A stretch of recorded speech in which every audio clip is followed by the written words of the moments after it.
Quand on voyage, au Japon comme ailleurs, on espère toujours qu'il va faire beau. Et jusqu'ici, j'ai plutôt eu de la chance, mais ça ne pouvait bien sûr pas durer. Cette météo maussade nous a accompagnés pendant les 2 jours que nous avons passés dans la région de Tottori. C'est donc en partie sous la pluie que nous avons pu découvrir la ville natale d'un célèbre mangaka, créateur d'une des plus longues séries animées actuelles. Et le lendemain, par contre, là, il a fallu tirer un trait sur un des lieux les plus atypiques du pays, malheureusement, les dunes de Tottori. Mais qu'à cela ne tienne, le travel planner que je suis n'allait pas se laisser ensabler comme ça. Et voilà comment nous nous sommes retrouvés entourés de pharaons et autres divinités égyptiennes, tout en restant au Japon et au sec. Allez, en voiture, je vous emmène découvrir cette nouvelle étape.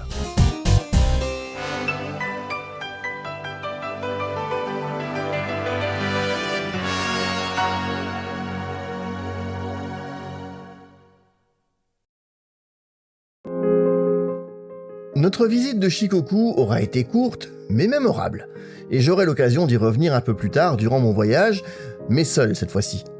L'étape du jour démarre donc par une nouvelle traversée de la mer intérieure via ces incroyables ponts suspendus qui nous permettent de passer facilement d'une île à l'autre sans même nous en rendre compte. Mais cette fois-ci, plus question de passer par le pont de Naruto. Nous traversons un peu plus à l'ouest pour rejoindre Honshu au niveau d'Okayama, et avant de traverser tout le pays dans le sens de la largeur, afin de rejoindre la préfecture de Tottori.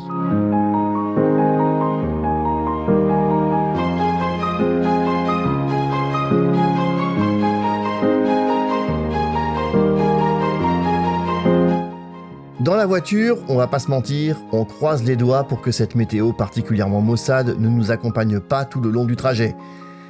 Et ce sera peine perdue. Plus on avance, plus il pleut. À l'arrivée, ça c'est certain, on va devoir jouer serré pour éviter les averses. Notre destination du jour est une petite ville dont le nom ne vous parlera sans doute pas, Hokuei. Située sur la côte de la mer du Japon, à une vingtaine de kilomètres de Tottori, capitale de la préfecture éponyme, c'est la ville natale d'un grand monsieur du manga, Aoyama Gosho, auteur du célèbre détective Conan.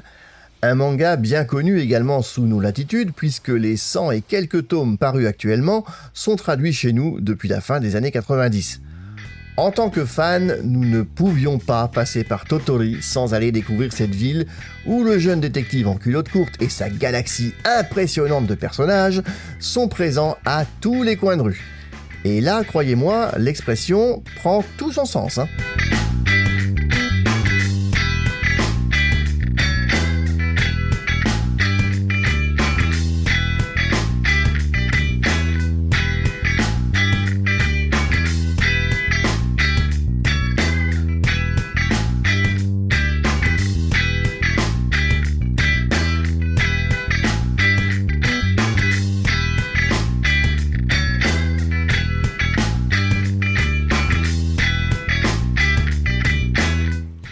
Même si la météo a quelque peu douché notre enthousiasme à l'idée de parcourir la ville dans tous les sens pour y dénicher les dizaines de références qu'on peut y trouver, nous nous sommes heureusement bien rattrapés avec la visite de la Gosho Aoyama Manga Factory.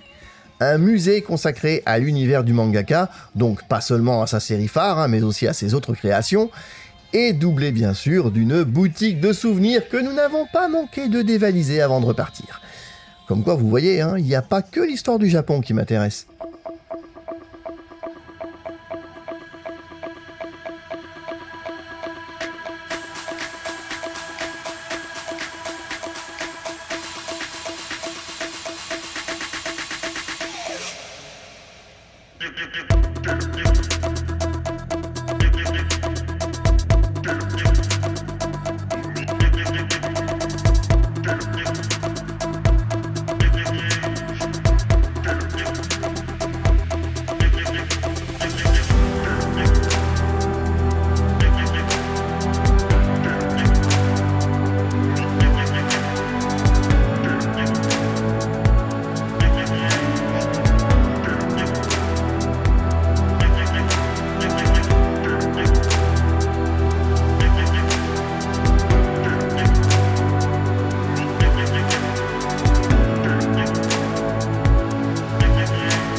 La visite du musée et de la boutique nous a pris une bonne partie de l'après-midi. Elle nous a aussi permis de nous abriter de la pluie qui a redoublé d'intensité en fin de journée. Nous avons donc de nouveau croisé les doigts pour que la journée du lendemain soit plus clémente, mais il faut croire que les divinités locales ne nous ont pas entendus. Et moi qui avais si longtemps rêvé de voir les dunes de Totori et ses chameaux, j'en ai été pour mes frais. Il fallait donc trouver quelque chose à faire pour compenser, et quelle est la meilleure solution quand il pleut ? Les musées, évidemment. Et ça tombait bien, car à Tottori se trouve un musée pour le moins original, comme il y en a en fait beaucoup au Japon. Le musée du sable. Ouais, dit comme ça donne pas super envie, ça je vous l'accorde. Mais en fait, la visite vaut carrément le détour. Ce musée propose des expositions qui sont forcément temporaires. Et pour cause, ce sont des sculptures de sable. Alors imaginez le concept de château de sable, mais poussé à son paroxysme. Et vous obtenez ce résultat franchement impressionnant, je dois l'avouer. Chaque année, le thème change, et ce sont souvent des pays qui sont mis à l'honneur. Lors de notre visite, c'était donc l'Égypte qui était représentée à travers toutes ces sculptures éphémères, que je vous laisse admirer, vu que de toute façon, elles ont disparu depuis un moment déjà.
Après avoir quitté Tottori, nous nous sommes malgré tout arrêtés le long de la côte pour ces quelques prises de vue, mais comme le temps ne faisait qu'empirer, nous avons finalement repris la route jusqu'à Toyooka, où nous devions rendre la voiture de location pour reprendre le train jusqu'à notre prochaine étape.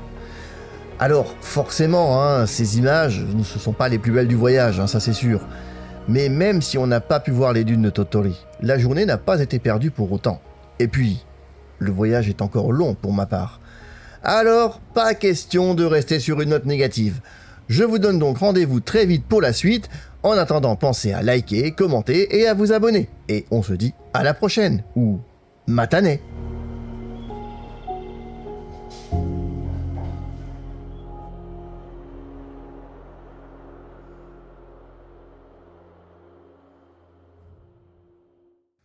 Hey, vous êtes encore là ?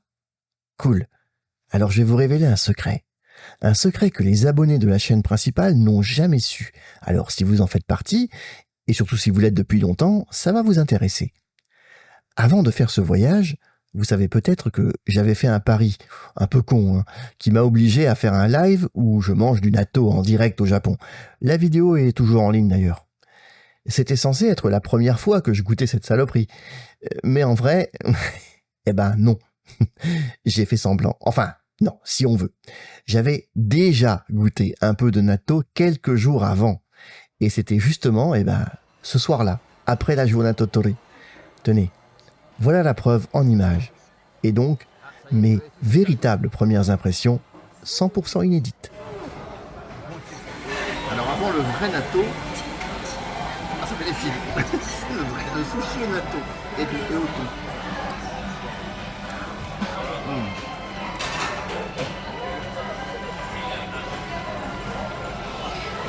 C'est un goût étrange. Je commence à comprendre la comparaison avec le camembert.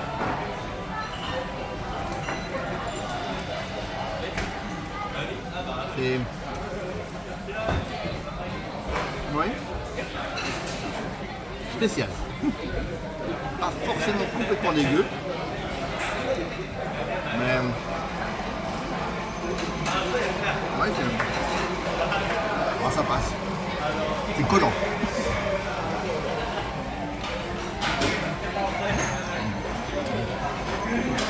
Il paraît que c'est bon avec du riz alors.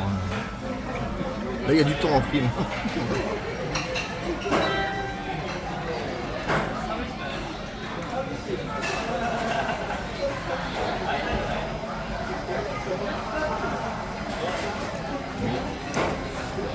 C'est un peu amer en fait. Bon moi c'était le premier natto non officiel. Avant le vrai demain.